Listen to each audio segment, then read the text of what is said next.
그러면 예비 중1 영과정 겨울방학 설명회를 시작하겠습니다. 먼저 인사부터 드리고 시작하겠습니다. 찾아와 주셔서 정말 감사합니다. 네, 감사합니다. 혹시 이 학원에 그 초등부의 그 자제분이 지금 다니고 계시는 상황인지, 우리 아이는 초등부 다니고 있다 손 한번 들어보시겠습니까? 예. 오늘 오신 어머님들은 정말 이 학원의 정보를 얻기 위해 오신 것 같아요. 예, 이제 우리 아이가 내년에 중학교를 입학한다. 아마 첫 아이면 중학교 입학일 것이고, 뭐 둘째나 셋째 아이라면 어쨌든 겪어봤다 해도 내 아이가 이제 중학교 생활을 시작한다는 거는 어머님들 입장으로서는 되게 좀 떨리고 걱정되는 것도 많고 여러 가지 좀 생각이 깊어지실 거예요. 그래서 저희 학원에서 이런저런 좀 마련한 것들을 말씀을 드리겠습니다. 본격적으로 말씀드리기에 앞서서 먼저 제 소개를 해야겠죠. 예. 일단 영역별 전문 강사의 팀티칭이라고 이렇게 잡아놨는데요. 저는 이제 중학교 1학년 팀장 강사 정고희입니다. 근데 저희 학원 같은 경우는 영역별, 그러니까 수능 국어랑 크게 이제 수능 국어랑 독서 논술로 이렇게 나뉜다고 국어 영역을 그렇게 이제 말할 수 있는데요. 수능 국어와 독서 논술로 나누어서 사실 어떤 학원도 저학년 때부터 아예 문학과 비문학과 독서 논술로 이렇게 아예 영역별로 세분화시켜서 학생들을 트레이닝 시키지는 않아요. 다른 학원들 좀 돌아다녀 보시면은 당연히 뭐 어떤 학년에 팀장 강사는 있지만 뭐 비문학만 전담하는 강사, 독서만 전담하는 강사, 이렇게는 좀 구조가 잘 안 잡히거든요. 근데 저희 학원이 좀 그런 것으로 굉장히 좀 특화가 돼 있죠. 그래서 다 국어 전공자지만 영역별 강사이기 때문에 그 영역만 연구하고 그 영역에 관한 것을 아주 전문적으로 가르칩니다. 그래서 저의 경우는 국어 영역에서 독서 논술을 맡고 있고요. 학생들에게 이제 책을 읽히고 책 얘기를 하고 독서 논술을 쓰게 하는 파트를 제가 맡고 있습니다. 네, 제 양력은 이와 같고요. 제가 이제 중학교 1학년 팀장 강사입니다. 제가 오늘 또 설명회를 진행을 할 거고요. 또 다른 선생님들은 이따가 다 나와서 자기소개도 하시고 과목별 소개도 해주실 거예요. 네, 여기 뒤에 이제 앉아 계신 변혜지 선생님 문학 맡고 계시고요. 양력은 또 이와 같으십니다. 뭐 뒤에 있는 또 허성민 선생님 또 이렇게 양력 이와 같으시고 다 두 분 다 뒤에 앉아 계시는데요. 저희 학원 같은 경우는요, 이 선생님들이 또 중1팀 선생님들이 굉장히 좀 경력이 많으세요. 그리고 이제 문학 맡고 계신 변혜지 선생님은 현직 시인이시고요. 그리고 허성민 선생님은 굉장히 오랜 경력의 그 고등학생들 가르치시다가 그 많은 그 노하우를 지금 중학교 1학년들에게 완전 쏟아주고 계시거든요. 그래서 저희 팀이 굉장히 좀 전문적인 그 강사들로 꾸려져 있다는 점을 좀 말씀을 드리고 싶습니다. 단계별 국어 로드맵의 시작, 중1 여러 가지 궁금증 많으실 거예요. 근데 일단 가장 많이 문의하시는 내용부터 좀 해결을 해드리고 시작을 하는 게 좋을 것 같아요.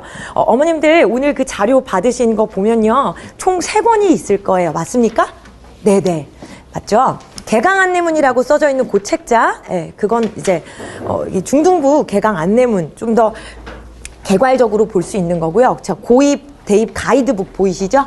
그거는 집에 가서 꼭 정독을 해보세요. 많은 정보를 좀 얻으실 수 있을 겁니다. 그리고 이 설명회는 설명회 자료집이라고 써져 있는 자료로 진행을 하겠습니다. 제가 말씀드리는 모든 내용, 그리고 제가 PPT에 담은 모든 내용은 설명회 자료 혹은 개강 안내문 자료에 다 있기 때문에 혹시 뭐 필기 놓치셨다고 불안해하실 필요는 없어요. 모든 정보는 다 자료로 제공이 되어 있습니다. 그럼 좀 하나씩 차근차근 설명을 드릴게요. 일단 정규와 내신으로 나뉘는데 아주 간단하게 말하자면 정규는 수능 국어를 위해 달려가는 거예요. 국어 영역, 국어를 이제 수능에서 뭐 국어 영역 잘 보기 위해서 굉장히 이제 국어 능력을 키워가는 게 정규반이라고 이해하시면 되겠고요. 내신반은 말 그대로 중간고사 대비, 기말고사 대비입니다. 근데 이제 정규반에 일단 그것부터 제가 이제 용어를 좀 정확하게 말씀을 드리고 시작을 해야 될 것 같아서, 뭐가 다르냐, 정규반과 내신 대비가 어떤 식으로 접근이 다르냐 물어보실 때도 많이 있어요. 말씀드린 바와 같이 수능 국어라는 거는 말 그대로 수능이라는 목표를 위해서 영역별로 국어 능력을 배양하는 거죠. 근데 저희 학원의 강점이라 그렇다면 매우 저학년 때부터 비문학, 문학, 독서, 논술로 아예 영역별로 분화를 시켜가지고 들어가기 때문에 뭔가 이렇게 좀 얼크러설크러서 크게 키워가기보다 아주 세분화된 영역들로 저희들이 아주 이제 세밀하게 키워갈 수 있다는 거예요. 그런 장점이 이제 저희 학원은 있습니다. 그래서 문학과 비문학 같은 경우는 개념과 독해 원리를 정확하게 가르치는 것을 지향하고 있죠. 그리고 이제 내신 대비 때는 중간고사, 기말고사 준비를 치열하게 하는 건데요. 학교마다 그 학교별 기출 경향이라는 게 있어서 그것에 맞는 대비가 필요합니다. 그래서 내신 대비가 때가 되면 또 저희는 학생들을 학교별 담임제로 내신 관리를 내신 수업을 제공을 하고 있습니다. 그럼 이제 정규반에 있어서는 많이 물어보시는 질문이요. 수강 정원이 몇 명이냐라고 이제 물어보시는데요. 저희 학원 같은 경우는 뭐 출발은 10명 안팎에서 출발을 합니다. 근데 저희 학년, 저희 학원이 특히 재등록률이 높아요. 무슨 말씀이냐면 한 2달 한 과정이 끝나고 나서 다시 등록하는 학생들이 퍼센티지가 매우 높아요. 그러다 보니까 거의 처음에 시작하는 학생들이 고스란히 함께 가게 되는 경우가 많아서 나중에는 인원이 상당히 많이 붙습니다. 그렇다 보면 저희들은 분반 수업을 진행해요. 이 분반 개념이 어떤 거냐면 예를 들어서 새 선생님이 1교시, 2교시, 3교시를 들어가는데 분반이 필요할 때 예를 들어서 20명이 한 반을 이루고 있으면 한 10명 정도를 다른 발로 쪼개내죠. 그러면은 원래 큰 클래스는 1, 2, 3교시 원래 순서대로 돌아가고 새롭게 다시 이제 수업, 분반을 시킨 그 클래스의 경우는 원래는 이제 2교시 선생님이 1교시 수업이 들어가는 거예요. 그 다음에 3교시 선생님이 또 2교시 수업을 들어가고 그런 식의 로테이션을 한다는 말씀이죠. 그래서 1년이 이제 지나갈 무렵에는 거의 3분반까지 진행이 돼서 이제 수업을 하게 됩니다.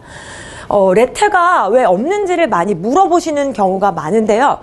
저희들의 경험적으로 사실 레테를 보면은 학원에서 가장 편하죠.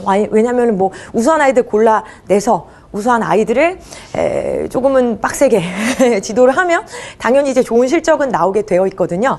근데 저희는 일단 가장 중요한 거는 최고의 커리큘럼을 주고 최고의 티칭을 제공하는 거다. 그런 생각을 해요. 그래서 저희는 1년에 걸쳐서 이 커리큘럼의 수준이 계속 올라갑니다. 그래서 가장 좋은 티칭을 그냥 제공을 하는 게 저희들의 그리고 저희 학원의 가장 중요한 목표예요. 학생들을 먼저 저희가 가려서 뽑기보다는 모든 학생들에게 어느 가지에서 어느 열매가 결실하게 될지 모르니까 최상의 것을 제공해주고 일단 강사가 최선을 다해서 가장 좋은 것을 학생들에게 준다라는 생각으로 저희 학원이 운영이 되고 있습니다. 그래서 저희는 이제 레테 없이 많은 학생들에게 최고의 커리큘럼을 제공한다는 점 좀 강조를 드립니다. 결석할 때 보충 수업 받을 수 있는지 물어보시는데요. 이따가 시간표 보여드릴 거지만 수업 시간은 변경이 가능합니다. 그리고 온라인 수강도 되어 있고 저희가 온라인 시스템이 잘 구축이 돼 있어서요. 만약에 결석을 하는 경우에도 온라인으로 강의를 들을 수 있고 또 온라인을 통해서 숙제도 테스트도 볼 수 있습니다. 그래서 이제 온라인 수강할 때 구글 클래스룸을 통해서 저희들이 모든 것을 다 하고 있고요. 숙제하는데 시간이 얼마나 걸리는지 많이 궁금해 하시더라고요. 왜냐하면 애들 스케줄링 때문에 어머님들이 고민을 많이 하시니까 숙제에 너무 많은 시간이 소요되면 또 어떤 식으로 시간 안배를 해야 되는지 고민을 하실 것 같아요. 책을 항상 읽어야 되기 때문에 독서는 좀 미리미리 해야 될 필요가 있고요. 숙제는 익숙해지면요. 빠르게 하면은 2시간 반, 3시간 내도 후딱후딱 합니다. 근데 이제 처음에 적응하는 과정에서는 넉넉 잡아서 한 4시간 못 걸린다라고 이해하시면 돼요. 그래서 다른 학원과 비교했을 때 숙제의 양이 절대적으로 많지는 않습니다. 그냥 적절한 수준이라고 보시면 될 것 같아요. 네, 이제 내신에 대한 몇 가지 질문 좀 해결해 드리자면요. 이따가 이제 겨울방학 무료 특강 소개를 해드릴 건데요. 무료 특강 같은 경우가 우리 아이가 학교에서 보게 되는 시험과 정말 직결이 되냐라고 많이 물어보세요. 그런데 올해 이제 중학교 1학년이 교과서가 바뀐 채로 이제 아이들이 시험을 처음으로 치렀거든요. 그리고 지금 이제 기말고사 시즌이죠. 그래서 이렇게 바뀐 교과서에 맞춰서 저희들이 올해 이제 가르쳤고 또 그것에 맞춰서 문법 특강을 제공을 하고 있습니다. 그리고 문학과 비문학 특강, 수능 국어 특강이 이번 겨울방학 때 마련이 돼 있는데요. 사실 이 수능 국어라는 건요, 학생들이 이제 기본적으로 제대로 텍스트를 읽고 제대로 텍스트를 분석할 수 있도록 정말 머리를 틔워주는 거거든요. 그럼 그런 특강을 통해서 당연히 내신 대비에 도움이 되는 건 말로, 더 할 필요가 없을 정도죠.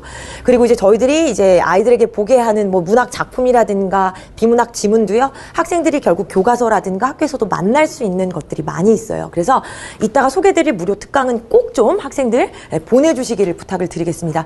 이게 제일 걱정이시죠. 우리 아이는 내신 미대비 학교가 되면 여기 이게 개설되는 학교가 정해져 있다고 하던데 그럼 어떻게 하냐 물어보시는데요. 저희가 사실 고민을 많이 했습니다. 왜냐하면 자유학년제, 자유학기제 이런 말 많이 들어보셨죠? 그래서 한마디로 학생들이 한 학기만 시험을 보거든요. 지금 중학교 1학년은 한 학기만 시험을 봐요. 그래서 지금까지의 예를 가지고 말씀드리자면 단대부중, 언주중, 잠신중은 1학기 때 시험을 봅니다. 2학기 때는 놀죠. 그리고 이제 대부분의 학교들은 2학기 때 시험을 봅니다. 근데 그 중에서도 뭐 숙명여중 같은 경우는 2학기 기말고사만 봅니다. 그리고 매우 많은 시험 범위를 주죠. 뭐 이런 식으로 굉장히 학교마다 좀 경우가 달라요. 그래서 저희를 이제 2학기 때 그래도 많은 학교들이 보니까 2학기는 내신만 집중을 할 것이냐 또 많은 고민을 했는데 저희들이 끌어가는 그 수능국어 수업, 정규 수업에 대한 니즈가 정말 많아요. 그래서 저희는 1학기 때든 2학기 때든 내신 대비를 할 때도 정규 수업을 계속 진행을 합니다.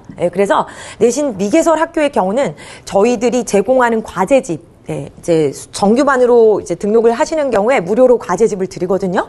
그걸 가지고 자가학습이 가능하도록 도와주고요.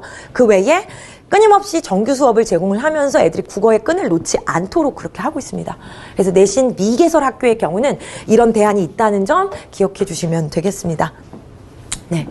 근데 이제 내신 대비 문제집만으로 혼자 공부가 되냐라고 물어보시는데요. 사실 요 인근 학교는 정말 좀 공부가 너무 가열돼 있어요. 그래서 좀 사실 정말 아이들이 사교육에 많이 투자하는 만큼 학교에서도 평가를 하려다 보니까 시험의 난도가 계속 올라가는 거는 사실이에요. 그런데 그래도 저희 학원에 다니고 있는 학생들 중에서 완전 인근은 아니더라도 좀 동떨어진 거리에서 이제 다니면서 계속 정규반 수업을 듣고 내신 대비 문제집으로 공부를 했는데 선생님 100점 맞아서 저 왔어요. 계속 정규 수업 듣다가 한 주 정도만 시험 보겠다고 하고 이제 잠깐 사라졌다가 돌아와서 선생님 학교 시험 100점 맞았어요. 학원에서 배우던 거에 비해서 학교 시험 진짜 쉬워요. 그렇게 말한 경우가 많거든요. 그래서 사실 저희 내신 개설반 학생들이 푸는 문제집을 그대로 제공을 하는 거기 때문에 당연히 도움이 되고요. 내신 대비 문제집을 만약에 받으시게 되면 시중에 있는 자습서나 평가 문제집을 살 필요가 없어요. 그 모든 문제를 저기다 넣어놓기 때문이죠. 그래서 내신 대비 문제집 저희들이 어디서나 구할 수 있는 책 한 권이라기보다는 정말 별도의 다른 구매가 필요 없이 문제집 안에다가 다 모아가지고 드리는 거라서 요거 한 권으로도 공부는 정말 많이 도움이 될 거예요. 그리고 결석할 때 보충 수업이 가능하냐 이것도 많이 물어보시는데요. 이 내신 때 되면은 조금 더 상세한 설명을 드릴 수 있을 거예요. 모든 내신 대비 학교 수업은요 온라인 강의 링크 발송이 되기 때문에 결석하더라도 온라인 수업 들으시면 되는데 지금 수강 시간대가 2타임인 학교가 있습니다. 뭐 역삼중이라든가 대청중이라든가 진선여중 같은 경우는 워낙에 많은 학생들이 좀 모이는 학교라서 그 학교들은 2타임 개설이 돼 있고요. 그런 경우에는 수업 시간 변경해서 수강은 되죠. 그런데 요건 또 어떤 변화가 있을지 모르겠어요. 왜냐하면 올해를 기준으로 말할 때 저희 학원에 이렇게 도곡중 같은 경우 아주 학생들이 많이 모였거든요. 그래서 뭐 그런 경우 이제 내년에 뭐 2타임이 될지, 뭐 2타임이었던 학교가 한 타임으로 줄지 이런 변수는 매년 있을 수 있습니다. 그래서 지금 기준으로는 대청중, 역삼중, 진선여중이 2타임으로 개설이 되고 있어요. 그래서 예비 중일 지금 이때 꼭 해야 되는 것들 이런 이야기를 좀 먼저 드리고 싶은데요. 우리 아이가 첫 아이다 한번 손 들어주시겠습니까? 예, 첫 아이다. 네, 네. 다른 분들은 뭐 둘째 혹은 셋째일 수도 있는데요. 올해요 정말 중학교 1학년 시험 특히 이제 제가 이제 대청중 내신 대비 강사를 맡고 있는데 그 경험을 가지고 말씀을 드리자면 올해 이제 중간고사 2학기 중간고사 때 이제 정말 대청중이 아주 중간고사 시험 문제 때문에 아주 많은 이제 이야기가 터져 나왔는데 혹시 뭔가 들으신 정보가 있으신가요? 대청중 시험이 매우 어려웠다더라. 들으신 게 있으신가요? 네, 굉장히 시험 문제가 어려웠어요. 그래서 이건 이제 고등학교 수준이라고 말해도 그건 지나치지 않았어요. 정말 어려웠어요. 그래서 100점에 한 명도 없었습니다, 학교에. 예. 그랬는데, 문법의 중요성이 나날이 올라가고 있는 거는 사실이지만, 야, 이렇게까지도 학교가 문제를 내는구나, 라는 생각이 강사로서 저는 들었고요. 와, 그러니까 저는 지금 그 중간고사 이후에 기말고사 대비하고 있는데, 고등학교 수준으로 문법은 가르쳐요. 네. 왜냐하면 학교들이 그렇게 내거든요. 그래서 이거는 뭔가 선행학습의 개념이 아니라 문법을 가르칠 때 그 정도는 녹여서 가르쳐야지 아이들이 학교에서 그 변별력을 가진 한두 문제를 맞을 수 있게끔 문제가 좀 설계가 돼요. 그래서 학교 시험의 난도가 정말 만만치 않다는 거 그걸 좀 미리 말씀을 드릴게요. 그래서 사실 문법이 너무너무 중요해요. 이거 원래 문법이 중요하다는 얘기 많이 들으셨을 거예요. 입시가 또 받기 전부터 뭐 언매라고 들어보셨잖아요. 그래서 뭐 언어와 매체 가지고 그 언어가 문법인데, 아이고, 문법인데, 이 문법을 잡아놔야 공부 잘하는 애들은 결국 전략적으로 대학을 잘 간다. 뭐 그런 불문율 같은 거 많이 이제 들어보시고 그런 전략으로 이제 아이들 이제 대학을 보내는 어머님들도 이제 많이 계시죠. 근데, 아유, 잠시만요. 네, 근데 이제 이 문법의 중요성이 더 올라가 버렸습니다. 왜냐면 이제는 언매가 아니라 문법 자체가 공통 과목이 돼버렸거든요. 그리고 지금 중학교 1학년이 원래는 핵심 문법이 품사 하나였는데 올해부터는 핵심 문법이 품사와 형태소로 이제 가지수가 많아졌죠. 그리고 사실상은 1학년 때 품사와 더불어서 형태소를 배우는 게 맞았어요. 근데 1호 개정 교과서, 즉 작년까지 썼던 교과서는 좀 문법이 약간 엉성했습니다, 체계가. 근데 이제 올해 문법이 중학교 1학년의 경우는 좀 체계가 제대로 맞아진 거는 좋은데 대신에 이제 중학교 1학년이 감당해야 되는 것보다 문법이 굉장히 어려운 수준으로 낼 수 있도록 이제 아이들은 중학교 1학년 때 문법과 형태소를 배우는 거예요. 제가 아이들에게 이제 뭐 품사를 가르쳐요. 형태소를 가르쳐요. 그리고 이제 복습 테스트 때 뭐 고2, 고3 형태소 모의고사 문제를 풀려요. 그 아이들은 풉니다. 왜냐? 중학교 1학년 때 배운 개념으로 결국 수능의 문법은 나오는 거거든요. 네. 그래서 애들한테 고2, 고3 거 풀리면 100점 나오고, 네. 아주 고득점 나오고. 그렇단 말이죠. 그래서 중학교 1학년 때부터 문법 정말 제대로 배우는 게 너무너무 중요하기 때문에 저희는 정규반에서도 문법 항상 집어넣어요. 그래서 문학 선생님이 문법 같이 가르치십니다. 그래서 정규반 안에 문법이 있다는 거, 그리고 겨울방학 특강에 저희들이 이제 문법, 가지수가 많아진 변화, 아까 말씀드린 것처럼 품사 형태소, 그 외에도 뭐 어휘의 체계 이런 것도 있지만 가장 중요한 문법은 양대산맥이거든요. 품사 형태소 기억해 놓으시면 되실 거예요. 그 변화에 발맞춰서 저희들이 일단 방학 때는 문법 제대로 잡아야 돼 하고 문법 특강에 좀 힘을 많이 실었습니다. 그리고 22년 개정 교과과정에 맞춘 영역별 서논술형 강화, 이게 학교에서요 원래 서답형에 대한 중요성이 아주 예전에는 별로 없었죠. 왜냐하면 서답형 문제를 내면 선생님들이 채점하는데 골머리가 아프거든요. 그래서 사실 가장 편한 거는 이제 우리가 알고 있는 그 객관식 문항이라고 부르는 오지선다, 그게 이제 가장 채점하기는 편한데, 일단 입시 개편안이 발표가 되고 서술형, 논술형의 중요성이 이제 이야기가 되면서 뭐 단대부중도 그렇고요. 인근 학교 다 서술형 많이 봐요. 대명중도 이번 중간고사 때 서술형 봤고요. 진선이 이번 기말 때 서술형 보고요. 그리고 단대부중도 서술형이 있고 이런 식으로 이제 계속 학교 수업에서, 학교 시험에서 서술형 문제가 들어갑니다. 그래서 뭔가 생각하는 것을 제대로 문장으로 만드는 그런 훈련이 아이들이 되어 있어야 되거든요. 그래서 저희들은 과목별로 학생들이 계속 뭔가를 서술할 수 있도록 기회를 주고 있고 트레이닝을 시키고 있어요. 그리고 무엇보다도 독서 논술이 있잖아요. 이때 애들은 매주 400자 정도의 원고지를 씁니다. 그리고 제가 첨삭을 일일이 하고 있어요. 그래서 아이들이 어느 정도로 글을 쓰고 문장을 엮어내는지를 매주 보기 때문에 서논술형 부분에 있어서는 저희 학원을 통해서 굉장히 강화될 수 있는 측면이 많아요. 왜냐면 저희 학원 정도의 대형 학원이면은 그 논술을 거의 뭐 외부 선생님이 채점을 하시거나 뭐 이렇게 가는 경우가 많거든요. 근데 저희도 이제 외부 자문위원을 둬서 도움을 어느 정도 받기도 하지만 일단 기본 원칙이 제가 아무리 학생들이 많더라도 아이들 기본적인 글은 다 봅니다. 그래서 아이들이 어느 정도로 문장을 서술을 하는지 한 명 한 명 꼼꼼하게 보고 있기 때문에 영역별 서논술형 강화, 문학, 비문학뿐만이 아니라 특히 독서 논술을 통해서 끊임없이 훈련할 수 있다는 점, 좀 말씀을 드립니다. 네. 그리고 이제 저희가 매주 클리닉이 있어요. 저희가 이제 수요일, 목요일 날 클리닉이 있는데 그 클리닉은 어떤 거냐? 이제 이따가도 말씀을 드리겠지만 어휘, 문학, 비문학으로 나눠서 거의 전주 수업을 소규모 수업으로 다시 해주는 거예요. 그래서 그 전주에 혹시라도 정규 수업을 못 듣고 온라인으로 대체했는데 애가 온라인 수업을 들을 때 자꾸 졸아, 집중을 안 해. 그럼 수요일, 목요일 날 꼭 시간을 내서 이 보강 클리닉 보내주시면 그 지나간 주에 문학 놓친 개념, 비문학 놓친 거 채울 수 있고 소규모 수업을 통해서 선생님의 어떻게 보면 인텐시브한 관리를 받으면서 이제 배울 수 있는 거죠. 그리고 이제 학생들이 과제가 좀 미비한 경우는 저희들이 기본적으로 다 시키고 하원하는 게 원칙이지만 너무 이 아이가 과제를 상습적으로 안 해온다 할 때는 주중에 불러요. 그래서 숙제를 끝내고 갈 수 있도록 그렇게 관리를 하고 있습니다. 그럼 이제 조금 더 상세한 이야기들 좀 말씀을 드릴게요.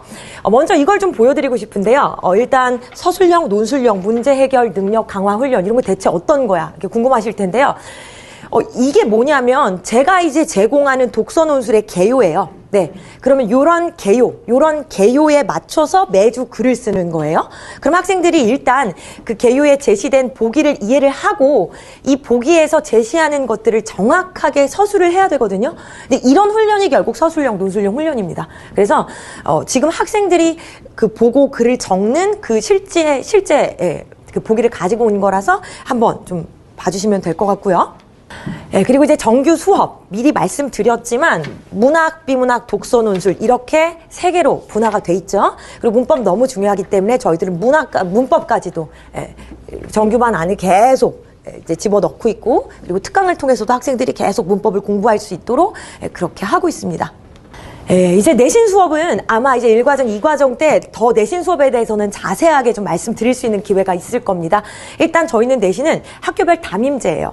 이제 저희들 각각 다 이제 맡고 있는 학교가 있죠. 그래서 그 학교의 기출 경향 정확하게 알고 있고요. 그 학교의 기출 경향에 맞도록 학생들을 지도하기 때문에 어머님들 뭐 우리 아이가 어느 학교에 배정될 예정인데 담당 선생님 누구신가요? 라고 이따가 물어주시면요. 그 해당 선생님이 정확한 정보 더 드릴 수가 있습니다. 그래서 학교별 담임제로 진행된다는 거 잊지 마시고요. 내신 기간은 대략 한 달이라고 생각하시면 돼요. 거기서 플러스 뭐 2주 정도가 더해질 때가 있어요. 왜냐하면 요즘 시험 범위가 많고 시험 기간이 늦게 잡힐 때가 많아서 그런 것 때문에 이제 좀 내신 기간이 길어지기도 한다는 점 말씀을 드립니다. 일단 기본적인 학생 관리는 이렇습니다. 매주 복습 테스트 보고요. 그리고 기본 점수보다 미달인 친구들은 제 시험을 보죠. 아까 말씀드린 것처럼 클리닉에 있습니다. 수업을 놓친 친구도 클리닉을 오고요. 이제 테스트를 받고 제 시험까지 봤는데도 제 시험 기준보다 못 미친 친구, 뭐가 좀 학습이 안 돼 있다는 거잖아요. 그럼 저희들이 지정해서 보강 클리닉을 오도록 하고 있어요. 그리고 숙제가 덜 돼 있는 경우는 과제 재검사 클리닉 부르고 있고요. 그리고 요것도 좀 말씀을 드립니다. 제가 한 달 정도 지켜보고 아이 글이 너무 이렇게 좀 진전이 없다. 그럼 저는 이제 따로 부릅니다. 그래서 이 독서논술 저득점자 첨사 클리닉 같은 경우는 제가 한 달에 한 번 정도 평균 미달인 친구들을 좀 선정을 해가지고 따로 불러가지고 독서논술 어떻게 써야 되는지를 좀 따로 가이드를 주고 있어요. 그래서 이런 식의 클리닉을 통해서 학생 관리 이루어지고 있고요. 자, 이제 제가 아까 말씀드렸던 방학 특강에 대한 이야기를 좀 드리자면요. 일단 방학 특강이 크게 이제 수능 국어 특강이 있고요. 그리고 잠시만요. 필수 문법 특강이 있습니다. 그래서 요거에 대한 설명을 좀 드리자면 일단 수능 국어 특강은 크게 비문학과 문학으로 나누어서요. 요일이 이렇게 돼요. 그래서 비문학 같은 경우는 한 2시간 정도 진행이 되는데 총 3타임 다 똑같은 수업이거든요. 그래서 우리는 뭐 이때 안 되는데 그럼 이제 3번 요때 들으시면 되죠. 다 똑같은 수업이니까요. 그래서 한 번만 들으시면 되고 뭐 2번 들으실 필요 전혀 없어요. 똑같은 수업이기 때문이죠.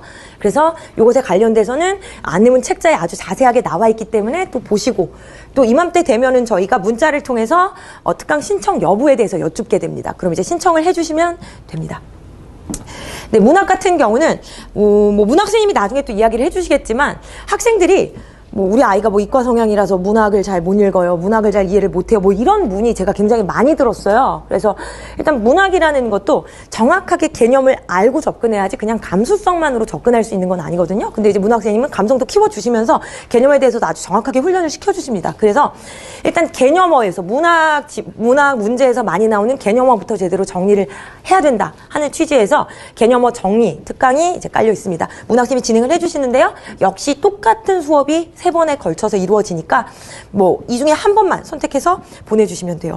애가 잘 못 들은 것 같아요. 한 번 더 듣게 하려고 뭐 그러실 필요는 없어요. 왜냐하면 온라인 링크도 드리기 때문에 한 번만 참여를 시켜주셔서 아이 수업을 듣게 하시면 되겠습니다. 그리고 이제 문법 특강, 품사 형태소 제대로 잡고 가야 된다는 점 말씀을 드렸죠. 그래서 이 특강 좀 중요하니까요. 꼭 보내주시기를 부탁드리고요. 이 단어의 분류라는 게 형태소를, 죄송합니다. 그 품사를 얘기합니다. 그래서 이게 품사 특강이라고 이해하시면 돼요. 그래서 일단 아이들이 첫 번째 시험에서 이제 품사를 보게 되는 경우가 많아요. 그리고 두 번째 시험에서 형태소를 보게 되는 경우가 많아요. 물론 그 아이 학교가 어떤 교과서를 채택했느냐에 따라서 순서가 약간 달라질 수는 있습니다. 그런데 대부분의 학교가 일단 첫 번째 중간고사 때는 품사를 보고 기말고사 때는 형태소를 보는 경우가 많아서요. 먼저 품사 특강 이렇게 4타임 마련돼 있죠. 똑같은 수업입니다. 그래서 이 4타임 중에 한 번만 선택해 주시면 되고요. 네, 그 다음에 단어의 짜임이라는 게 이제 형태소 특강인데요. 요것도 이렇게 4타임으로 이렇게 나누어져 있습니다. 그 중에 한 번만 신청해서, 뭐 링크로 이제 신청해 주시면 돼요. 이 시간대는 거기 다 적혀 있으니까 어머님들 또 보면 아실 수 있으실 겁니다. 그래서 저희가 이렇게 방학 때 다양한 특강들 마련했다는 점 말씀을 드립니다. 그러면 일단 뭐 이 학원은 시간표가 어떻게 될까, 수업이 어떻게 구성될까 아마 어느 정도는 좀 가늠이 되실 거예요. 그런데 요 예비 중일 시간표, 네, 거기 이제 설명을 드리자면요. 일단 저희는 똑같은 수업이 7번에 걸쳐서 이루어집니다. 그래서 금요일은 한 타임 있고요. 토요일 3타임, 일요일 3타임. 이건 이제 개강 날짜를 말씀드리는 거고요. 이렇게 2달 동안 한 과정이 꾸려지는 거죠. 그럼 우리 아이가 뭐 금요일에 등록을 했는데 이제 어떤 뭐 여행이 있다든지 아이 컨디션이 좋지 않다 이런 경우에는 뭐 일요일 6시로 전반하고 싶어요라고 연락을 해주시면 그렇게 이제 전반이 되는 겁니다.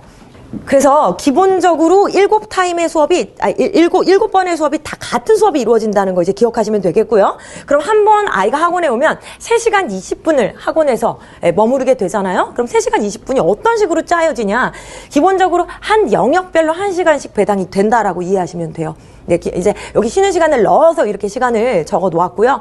이제 저의 경우는 독서 논술이니까 아이들이 책을 읽어오면 그 책에 대해서 좀 풀어주고 제 시간에는 10분 남짓 글 쓰는 시간까지 포함이 되어 있어요. 그래서 제가 수업 시간에 원고지를 걷고 첨삭을 해서 그 다음 주에 피드백을 해서 주게 됩니다.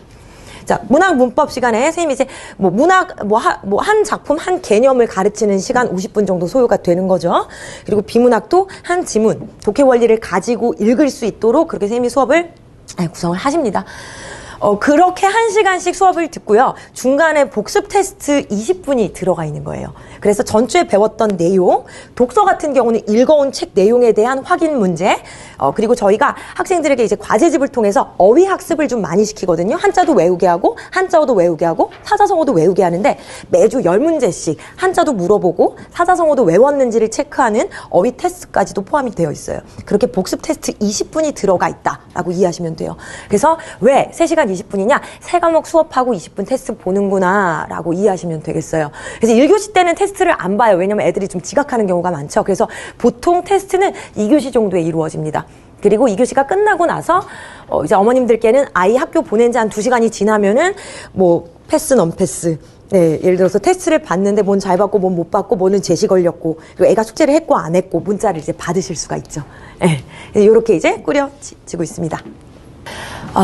그리고 저희가요, 일단 아이들을 어떻게 하면 조금 더 촘촘하게 관리할 수 있을까라는 이제 고민으로 이번 올해부터 이제 저희들이 조금 더 구축시킨 이제 시스템이 뭐냐면, 이제 쉽게 말해서 정규반도 좀 담임제를 도입을 해서 조금 더 아이들을 물샐 틈 없이 관리를 해보자, 그런 취지에서 저희들이 이제 정규반도 반별 담임 강사를 지정을 했습니다.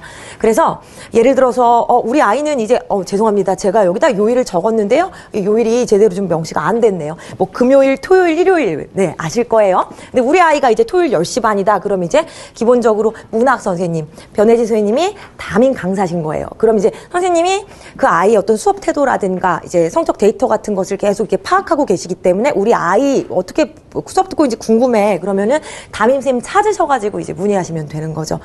그래서 이제 아까 말씀드렸듯이 저희 학원 같은 경우는 그 주에 수업을 못 오면 그 전반이 된다는 말씀을 드렸죠. 반을 바꿀 수 있다는 말씀을 드렸죠. 그래서 기본적으로는 가급적 등록된 시간 기준으로 보내주시는 게 사실 담임제일 때는 효과가 가장 크겠죠. 근데 이제 부득이한 상황이 있을 때는 시간을 옮길 수 있지만 항상 그 학생의 어떤 디테일은 담임 강사가 좀 주시하고 있다고 그렇게 이해해 주시면 되겠어요. 그래서 책자에 적혀 있으니까 우리 아이 스케줄이 뭐 일요일이 좋아, 일요일 10시가 좋아, 그럼 이제 제가 이제 담당을 하게 되는 거고요. 우리 아이는 일요일 6시에 보낼 거야. 그럼 이제 허성민 선생님이 담당을 하시게 되는 거죠. 그래서 이렇게 이제 반별 담임 강사를 두게 된 취지는 조금 더 물샐 틈 없이 아이들 한번 관리해보자라는 취지이기 때문에 어머님들도 이걸 기억하시고 뭐 상담을 하실 때 그 해당 강사를 또 찾아주시면 되겠습니다.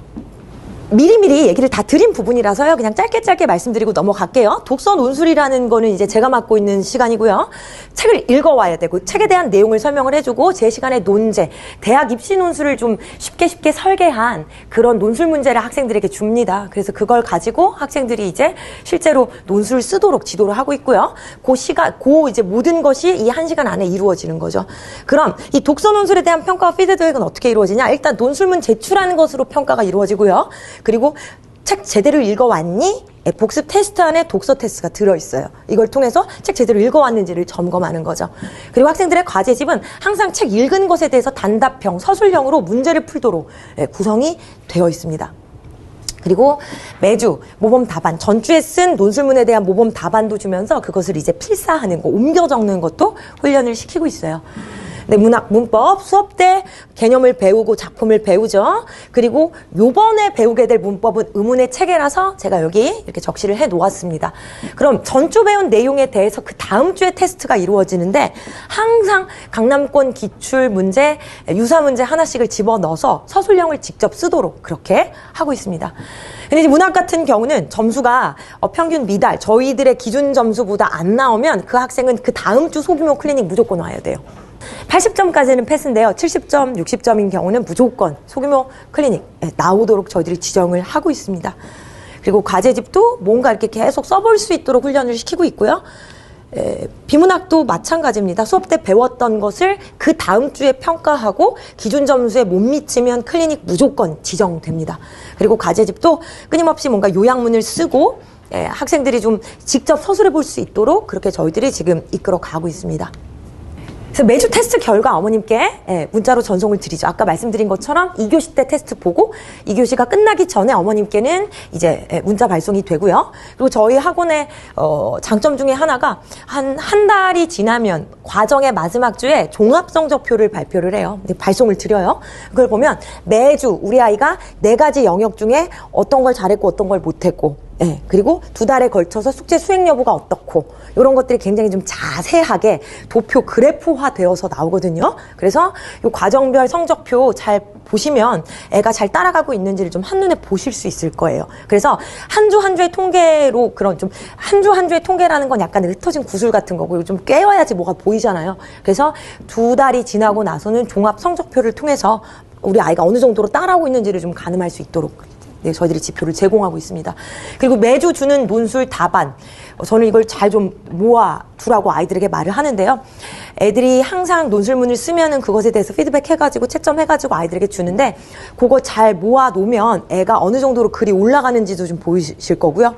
애가 글이 크게 이렇게 나아지는 것 같지 않다 싶을 때는 뭐 제게 문의해 주시면 제가 이제 개별 첨사 클리닉 한번 아이를 불러줄 수도 있는 거고요. 그래서 아이들이 매주 쓰게 되는 논술문은 여학생들은 좀 다를 수 있는데 특히 남학생들 같은 경우는 막 다 던져버리고 찢겨 있고 갖고 와봐 이러면 어디 있는지 모르겠어요. 이런 경우를 제가 좀 많이 봐서 어머님들이 좀 챙기시는 게 좋을 것 같기도 해요. 왜냐면 제가 뒤에 독서논술 수업에 실제에는 적어놨지만 요거를 나중에 고등학교 입시 데이터로 활용할 수가 있거든요. 우리 아이가 꾸준히 이런 책을 읽고 이런 글을 썼습니다로 데이터화를 시킬 수 있도록 그 데이터베이스가 있어요. 그래서 어머님들이 그걸 이용하시면 좀 좋을 것 같아서요. 논술 채점 논술문은 좀 꼭 잘 보관해 두시기를 말씀을 드리고 싶어요. 네. 그럼 이제 전체적인 커리큘럼 좀 보여드릴게요. 자, 총 2달에 걸쳐서, 즉 10주에 걸쳐서 이렇게 이제 이루어지는데요. 독서논술 분야 쭉 한번 설명드리자면, 네, 큰발중국 아가씨라는 소설이에요. 근데 이 소설 전족을 다루고 있거든요. 중국의 전통적인 악습이죠. 그래서 그것에 대해서 문제식도 심어주면서 아이들이 굉장히 좀 소설 읽기를 재밌게 할 수 있는 그런 좀 소설이고요. 뭐 성장소설이라는 의미에서는 뭐 대한민국의 작가 박완서 씨 있죠. 그 박완서 씨 성장소설 배우기 전에 더 좀 어린이 버전으로 이런 소설 한번 가볍게 읽고 시작하면 좋습니다. 토요일의 심리클럽 이거 사실 오래된 책입니다. 근데 제가 이 책을 포기를 못해요. 왜냐면 이 책을 애들 그렇게 재밌어해요. 그래서 왜 이렇게 재밌어할까 저도 생각을 해봤는데 심리학을 굉장히 재밌는 내러티브로 이렇게 좀 엮었어요. 이게 굉장히 좀 스토리텔링을 재밌게 해놓은 거라서 애들이 심리학 개념을 너무 재밌게 받아들이는 거예요. 그래서 이제 저도 이제 이 책을 보면서, 선생님 이 책 보면서 저는 정신과 의사 되고 싶다는 꿈을 가졌어요. 뭐 이런 친구도 봤고, 이 책이 아이들이 너무 재밌어 하는 책이라서 상당히 오래된 책인데도 제가 이 책을 포기를 못 합니다. 그래서 한번 문의를 할까 해요. 어떤 문의를 할 거냐? 작가에게 좀 새롭게 또 좀 더 개성해서 한번 보내주시지 않겠냐? 문의를 하려고 해요. 제가 출판사 전화해서 그 절판된 거 다시 나오게 한 책들이 많습니다. 그래서 저희 학원 학생들이 읽으면 적지 않은 학생들이 읽기 때문에 뭐 여러 권 말씀드릴 수 있어요. 출판사 두드려가지고 다시 찍겠습니다 한 책들이 많이 있거든요. 근데 이 책 참 좋은 책입니다. 그래서 이 책은 심리학 책이고요. 이게 이제 경제학 책이에요. 근데 이제 이 책 지은 저자가 이제 박정호 씨라고 좀 알려져 있는 청소년 도서 많이 쓰는 이제 경제학자신데 책 재밌게 굉장히 잘 써놨어요. 그래서 경제학 개념 접근할 수 있는 적지 않은 많은 내용을 좀 재밌게 다루고 있고, 이거 굉장히 유명한 책이잖아요. 식탁 위의 세계사. 네. 이거는 뭐 계속 개정판이 나오고 있고요. 네. 이 책은 정말 구성을 잘 해놨어요. 그래서 아이들에게 뭐 생각할 거리도 많이 던져주고, 요때 제가 이제 뭐 아편 전쟁 얘기해주고, 요때 이제 어떤 중국사에 대한 이야기 좀 해주고, 뭐 이런, 이때 이제 콜럼버스 이야기도 해주고, 이런 식으로 굵직굵직한 어떤 세계사적인 사건을 가지고 뭔가 풀어갈 수 있는 재밌는 책입니다. 그래서 아이들이 영가정 잘 따라하면 제가 단언합니다. 책 읽는 거 좋아하게 돼요. 왜냐면 많이 겪어봤어요. 영가정 쭉 따라오면서 선생님 책 읽는 거 재밌어요, 좋아요, 이런 얘기 많이 하거든요. 그리고 조금 책 읽기 싫어한다고 해도 수업 재밌게 해주니까 믿고 보내주시면 책 읽기 좋아하고 독서 논술 자체에 대해서 거부감 없는 아이로 제가 잘 지도를 하겠습니다. 그리고 이제 문학과 비문학 선생님들이 각각 나와서 얘기를 들으시면 얼마나 전문가신지 좀 느끼실 수 있을 거예요. 그래서 이제 아까 말씀드린 것처럼 그 문학생 같은 경우는 현재 시인이니까 그 시에 대해서 굉장히 잘 아시죠. 그래서 시인한테 시 수업을 듣는 것도 학생들에게는 좋은 경험이 되죠. 그래서 이렇게 이제 좋은 작품들 구성이 되어 있고요.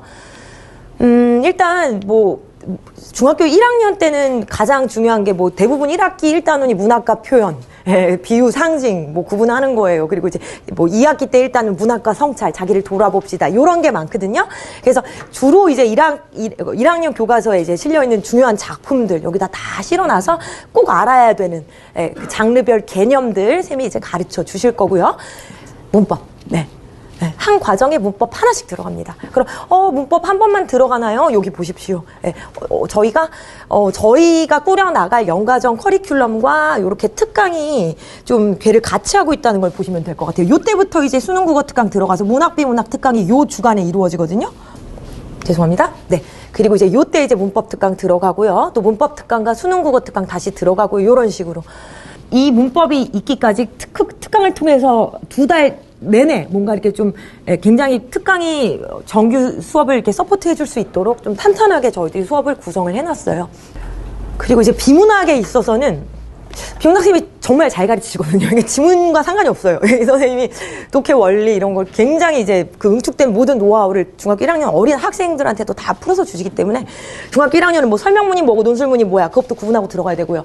요약을 어떻게 하는 거야, 이런 거 이제 논증 방식 어떤 거야, 글의 전개 방식 뭐야, 이런 거 이제 가르치는 건데, 이게 나중에 어머님들 뭐 아이들 수업 한번 이렇게 들어보세요. 수업의 퀄리티가 참 높아요. 그냥 뭐 일반적으로 할 수 있는 이야기를 얘기해 주는 게 아니라 그 중고등학교 다 가르치시고 나서 정말 응축시킨 것만 아이들이 딱 에센스를 집어 넣어주는 비문학 수업이거든요. 그래서 이제 꾸준히 비문학 따라오면 나중에는 정말 상당한 수준까지 아이들이 비문학 독해를 할 수 있게 돼요. 그래서 요게 이제 저희들 전체적인 짜임입니다. 필독서는 빌리시거나 뭐 사셔도 되고요. 그래서 이제 미리 빌리시는 것도 좋을 수 있어요. 제가 이제 오가정에 어떤 책 한 권이 갑자기 절판이 된 거예요. 근데 이제 그게 당근에서 어마어마한 웃돈이 얹어져서 거래가 되는 거예요. 김영준 중1 필독서입니다. 근데 이제 가격 뭐 3만원, 4만원 뭐 이렇게 너무 재밌는 현상이죠. 그쵸? 그래서 필독서는 미리 구비하시면 좋고요. 참고로 그 절판된 서적은 제가 또 작가와 직접 통화해서 작가님이 다시 내시기로 하셨거든요. 그래서 책에 있어서 제가 한번 좋은 책은 한번 꾸려보고, 이 책은 정말 끝까지 갖고 갈 만한 책이다 그러면 제가 학생들에게 계속 그 책은 읽히게 하거든요. 그래서 일단 저희 학원 1년 정말 믿고 보내주시면 아이들이 이제 거쳐가는 도서 목록이 정말 아이들에게 그 양질의 도서들 많이 이제 읽을 수 있어요. 그거는 좀 믿어주시면 좋을 것 같습니다. 여기까지 이제 PPT 통해서 좀 말씀을 드렸는데요. 일단 독서 논술에 대한 설명도 좀 해드릴 건데요. 순서를 좀 달리해서 제 얼굴만 보시면 약간 지루하시니까 우리 오상생님, 비문학생님 나오셔서 뭐 영역별 과목 이야기라든가 또 해주시고 싶은 이야기 좀 하시고 그리고 또 제가 독서논술 이야기 조금 더 세밀하게 드리도록 하겠습니다. 그럼 먼저 이제 문학생님 나와주세요. 어머님들 안녕하세요. 김영준 국악원 문학 문법 담당 강사 변혜지라고 합니다. 감사합니다. 어머님들 지금 아까 이렇게 손 드시는 거 보니까 아이들이 지금 예비 중일 아이들이 첫 아이라고 많이들 하신 것 같은데 지금 현재 초등학교 6학년이 이 친구들은 엄마 나 국어가 어려워 라고 말한 적이 집에서 있을까요?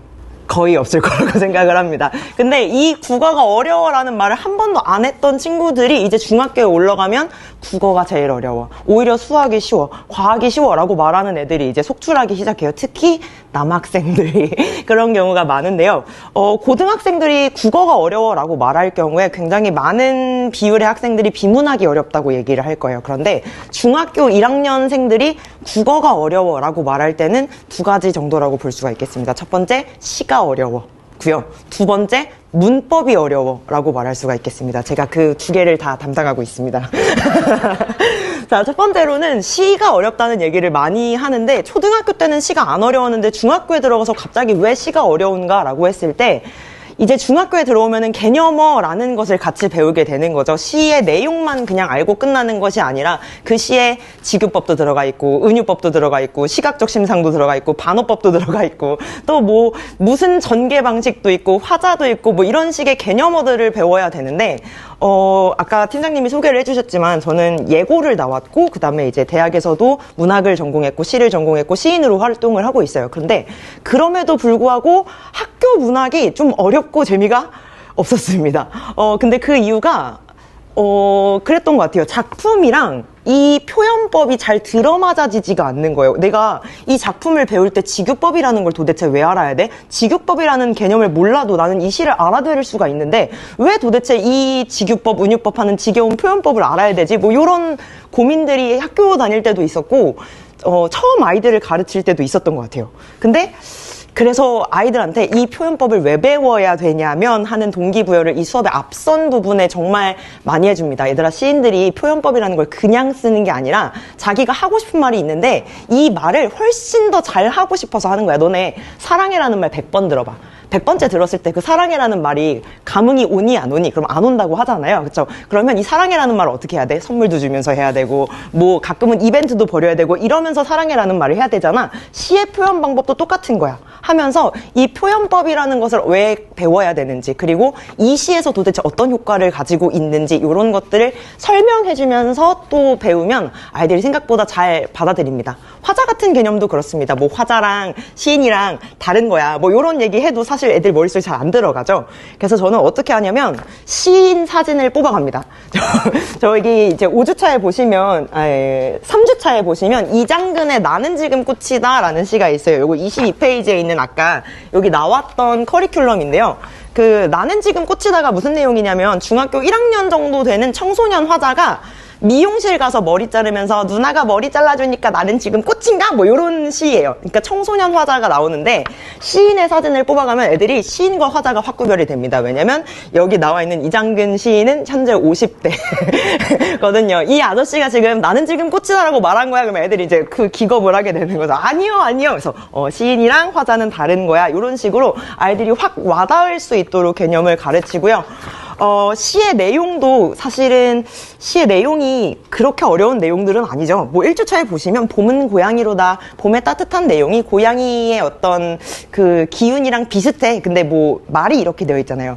뭐라고 해야 되지? 호동그란 고양이의 눈에 봄의 향기가 어리우도다. 뭐 이런 말투가 써 있죠. 그래서 이 말투가 어떻게 쓰여진 거고 어떻게 받아들이면 되고 그 다음에 1주차에 뭘 뽑아가냐면 고양이 사진을 뽑아갑니다. 그래서 고양이의 어떤 사진에서 그 아이들이 받을 수 있는 이미지와 봄의 이미지를 결합시켜가지고 이해하기 쉽게 설명을 하고 있고요. 문법 같은 경우에는 사실은 재미있으면 그 시간이 빵 재미있고 홀라당 끝난다고 생각하시면 되겠습니다. 그래서 계속해서 반복해서 가르친다고 생각을 해주시면 될 것 같아요. 문법 배운 주에는 아이들이 집에 가서 약간 주술 같은 말을 중얼거릴 수도 있어요. 이를테면 뭐 처음에 이제 품사를 배운다고 치면 그 품사의 이름을 외우는 게 첫 번째 순서잖아요. 그래서 그냥 아이들한테 복창을 시키게 하거든요. 명대수, 관부, 감조, 동영 막 이런 식으로 그 품사의 첫 이름을 따가지고 아이들한테 달달달달달 외우게 시키는 작업부터 시작을 하고 있기 때문에 암기와 재미 그리고 이해까지 전부 걱정 안 하고 보내주셔도 될 것 같습니다. 네, 감사합니다. 네, 안녕하십니까. 저는 비문학을 담당하고 있는 허성민 강사라고 합니다. 네, 만나서 반갑습니다. 먼저 수업 내용에 앞서서 저희가 들어오기 전에 우리가 못하는 거지만 자랑을 좀 많이 해야 돼요 라고 얘기를 했는데 또 안 하셨죠, 자랑을. 저희가 보통 강사들이 아닙니다. 네, 그래서 제가 자랑을 좀 할게요. 먼저 독서는 여기 저희가 그걸 너무 못해요. 자랑을 잘해야 되는데 허세도 못 부리고 이런 걸 못해가지고 오늘은 제가 총대 메고 좀 자랑을 하려고 합니다. 먼저 독서노술 선생님 같은 경우 팀장 선생님은 아까 보셨겠지만 박사과정의 수료예요. 그러니까 소위 말해서 저희 같은 학사 수준이 아니라는 거죠. 자, 그래서 교수님이 수업하시는 거고요. 그게 일반적으로 전공 과목이 독서논술과 연계되어 있어요. 그래서 책도 직접 선정하시고 이렇게 하시는 거라서 그야말로 전문가의 전문가가 수업하신다라고 생각하시면 될 것 같고요. 그 다음에 변혜지 쌤 아까 현직 시인이라고 들으셨죠. 현직 시인이고 그 다음에 이런 얘기 해도 좀 그렇지만 이 주변에 학원이 있잖아요. 좀 큰 학원들 많이 아실 거예요. 안으로 시작하는 학원 있잖아요. 네. 거기 출신이십니다. 그래서 거기 수업하시고 잘하셨고 저희 학원에서도 오셨던 선생님이셔서 실력도 있으시고 시인이시기 때문에 누구보다도 시를 잘 가르쳐 주실 수 있고 훌륭하신 선생님이시니까 믿고 맡겨주셔도 되고요. 그 다음에 이렇게 따지면 제가 별 볼 일이 없는데 제가 내세울 수 있는 건 저는 이 학원에 온 지 10년 정도 넘었고요. 그 다음에 그 전에 있었던 학원은 또 근처에 제2학원 또 유명한 데 있잖아요. 네, 거기서도 대표 강사 하라고 해서 있었다가 나왔어요. 그리고 강의력은 뭐 다 워낙 뛰어나시고, 그 다음에 여학원 와서도 초등학교 6학년부터 고2까지 수업은 다 했거든요. 그래서 각 학년별로 아이들이 가장 필요하고 무엇이 중요한지를 잘 알 수 있기 때문에 비문학에 대해서도 계속 같은 수업 많이 했었고, 그 다음에 계속 연구를 많이 했던 입장이어서 믿고 맡겨주셔도 될 것 같습니다. 제가 왜 이 얘기를 하냐면, 정말 선생님에 대한 의존도나 어떤 자부심은 믿고 맡겨주셔도 된다. 이런 말씀을 좀 더불어 드리고요. 왜냐면 커리큘럼 아무리 좋아도 강사진이 부족할 수 있잖아요. 근데 그런 걱정 전혀 안 하셔도 되고, 제가 봤을 땐 최고의 구성이다. 그리고 스타일도 조금 다르시고, 아이들이 어떤 선생님 좋아요, 어떤 선생님 좋아요 하는 선호도도 확실하기 때문에 아이들 입맛 따라 난 다 선생님 다 지루하던데 이런 게 없어요. 스타일도 다 다르기 때문에 좋아하는 선호도가 있는 선생님들에 맞춰서 아이들이 잘 다닐 겁니다. 그리고 비문학 수업에 대해서 간단하게 좀 말씀을 드릴게요. 많은 학년을 가르쳐 봤는데 중학교 1학년에게 아이들에게 가장 필요한 건 무엇일까요? 라고 생각을 좀 해보면 정말 다양하거든요. 근데 중학교 1학년에게 제일 중요한 건 처음 시작할 때의 다양한 비문학 독해 전략이라는 게 있어요. 근데 이 독해 전략을 어떻게 제대로 이해하는 게 관건이라고 생각하시면 될 것 같아요. 그러니까 한 가지 예로 들면 어머님도 많이 들어보셨을 거예요. 중심 문장, 뒷받침 문장 얘기 많이 들어보셨죠. 당연히 우리는 무슨 문장을 기억하고 해야 되냐면 중심 문장 기억해야 되잖아요. 근데 저는 그렇게 설명하지 않습니다. 왜 그러냐면 원리가 사실 그게 아니기 때문이에요. 엄밀히 말하면 중심 문장의 내용과 뒷받침 문장의 내용은 똑같아요. 말하고자 하는 중심 내용을 풀어서 얘기하거나 부연하거나 하는 내용이 사실상 똑같거든요. 근데 왜 책에서는 맨날 중심 문장을 기억하라고 할까요? 라고 얘기할 때 얘가 짧기 때문이에요. 긴 거 기억하는 것보다 짧은 거 기억하는 게 효율적이잖아요. 그래서 저는 첫 시간에 아이들에게 무조건 비문학 잘하려면 어떻게 해야 되냐면 다 외울 생각하라고 합니다. 정보를 빠짐없이 기억하는 게 요즘 수능 트렌드에 맞아요.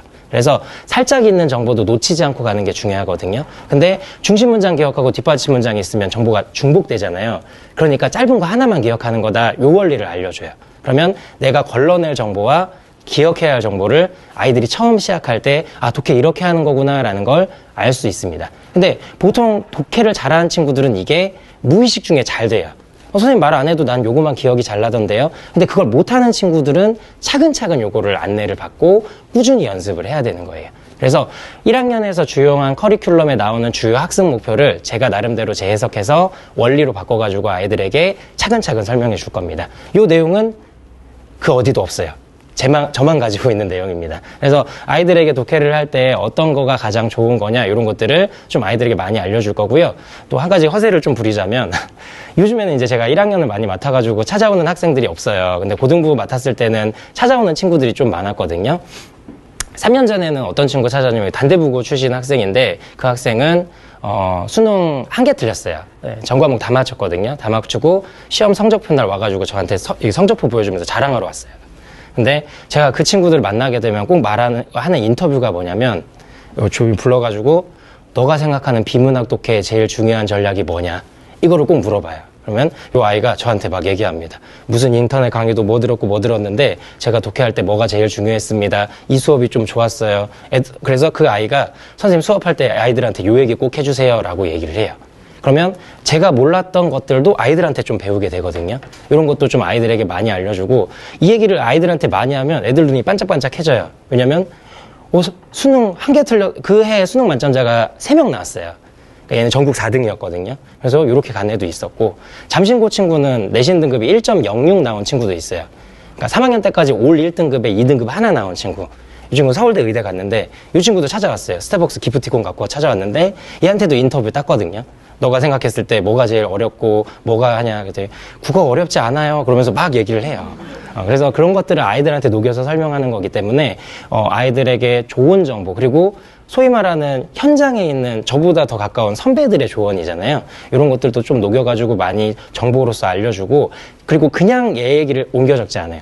원리를 얘기해 줍니다. 이 누나가 하는 거 언니가 얘기했던 건 이거였어. 그러니까 우리 보조사 나올 때 신경 써야 돼. 이 문장이 숨겨진 의미가 있으니까 이거 꼭 밑줄하고 가야 된다. 이런 것들을 꼭 얘기해 줍니다. 그래야 나중에 2학년, 3학년 되었을 때 구체적인 내용 독해할 때 훨씬 더 효율적으로 독해할 수 있는 거예요. 이제 그래서 이런 것들을 제가 나름대로 노하우 요약해서 정리해 주니까요. 그 어디에서도 들을 수 없는 수업입니다. 1학년 여기서만 들을 수 있어요. 전문가시들이니까 다 모두 그 분야의 전문가이기 때문에 저희가 단원학원데 다른 데도 저도 있어 봤잖아요. 약 파는 사람 같네. 자, 그 누구보다도 가장 잘 가르치는 팀 구성이라고 생각하시면 될 것 같습니다. 네, 여기까지 하겠습니다.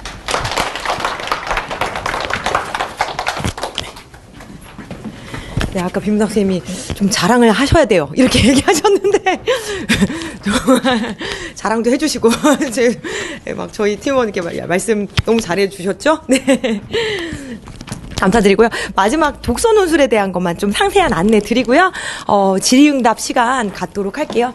미리 다 녹여서 얘기했기 때문에 뭐 많은 말씀 드리지 않겠습니다. 설명의 자료 26페이지, 27페이지 보시면요. 네, 이제 독서 논술에 대한 좀 정보 여기다 좀 정확하게 적어놨어요. 그래서 27페이지, 설명의 자료 27페이지 보시면 독서 논술의 경우는 이제 교재 예가 있고 아래 체계가 보이시죠? 일단 아이가 먼저 책을 읽어와야 돼요. 그 다음에 기본학습 풀기는 과제를 해오는 거죠. 네, 과제를 해오는 거고요.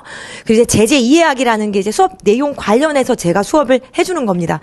요 세 번째 단계에서 사정이 있어서 책을 못 읽어왔던 아이들도 제가 서머리 해주는 책 내용을 통해서 책에 대한 흥미가 생기거나 책을 통해 정보를 얻게 돼요. 그래서 우리 애가 이번 주에 책을 못 읽었어요. 보내야 될까요? 이런 고민을 하신다면 뭐 유튜브 보면은 뭐 책 읽어주는 여자, 책 읽어주는 남자. 요즘은 워낙에 시간은 부족하고 정보는 넘쳐나는 시대라서 막 그 정보를 요약적으로 전달해주는 유튜버 많잖아요. 거의 그런 느낌으로 수업을 들으면서 많은 뭐 책 내용을 좀 이해할 수 있거든요. 그래서 책을 못 읽었다 해도 보내주시면 됩니다. 그러나 읽어온다면 본인이 읽은 상태에서 제게 듣게 되는 설명이 너무 재밌고 책을 더 깊이 알고 싶어지는 그런 좋은 효과가 있겠죠. 네, 그래서 네 번째 단계가 이제 수업 때 논술문을 쓰고요. 그리고 이제 그 다음 주에 제가 그 논술문을 피드백해서 주면 본인 점수 확인하면서 제가 주는 모범 답안과 비교해서 내 문장은 뭐가 이상했고 내 글은 뭐가 문제인지 아이들이 그것을 이제 돌아볼 수 있게 되는 거죠. 네, 다음 페이지는요. 요걸 이제 이미지로 말씀을 드리는 거고요. 네, 29페이지 보시면 아이들이 실제로 대하는 논술 논제가 이런 식이에요. 뭐 제시문의 주장에 대해 제시문 나를 근거로 비판하시, 뭐 콜베르 나오고 애덤 스미스의 국부론 뭐 이런 게 나오잖아요.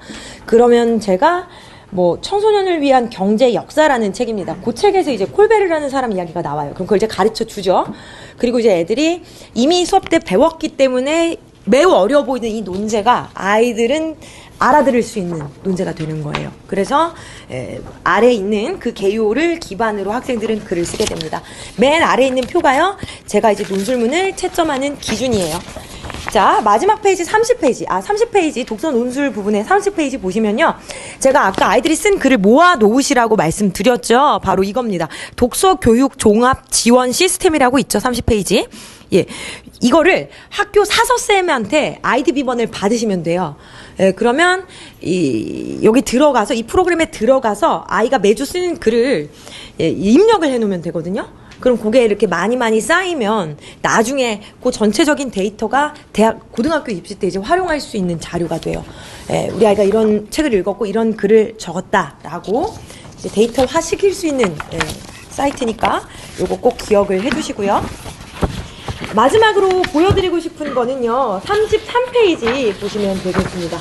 33페이지 보시면 되겠습니다. 네.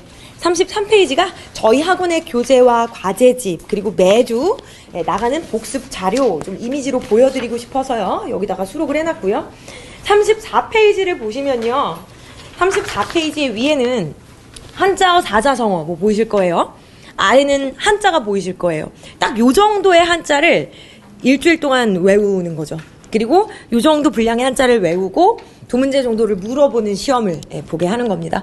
그래서 아이들은 아주 많은 것도 아니죠. 적절하죠. 요 정도의 한자와 요런 어휘를 매주 과제집을 통해서 학습을 합니다. 네, 그리고 이제 옆에 있는 페이지를 보시면 주간 테스트, 복습 테스트 어떤 방식으로 이루어지는지 이미지로 담았고요. 한 과정이 끝나면은 성적표 나간다는 말씀 드렸는데, 그게 이제 36페이지에 실려있는 이미지입니다. 예, 36페이지. 막 도표도 보이고 그래프도 보이시죠? 예, 그래서 요런 식으로 성적 차트가 나가서 한눈에 어떤 과목이 좀 부족했고, 뭘 잘했고, 요런 거를 알 수가 있어요.